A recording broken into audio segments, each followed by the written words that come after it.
Phi lao, giờ đang mới giá trị. phi lao giờ giá trị nha, đẹp. Má cây đây giờ tìm màu nào phải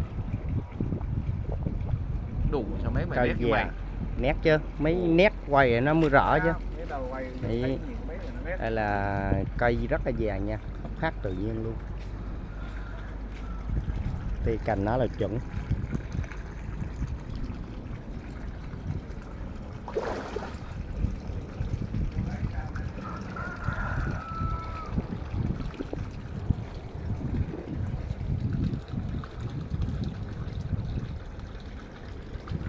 Bánh là điều luôn.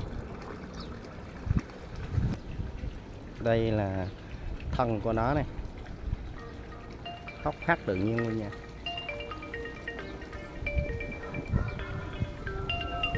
Nhìn mặt dạng mặt nào cũng đẹp hết.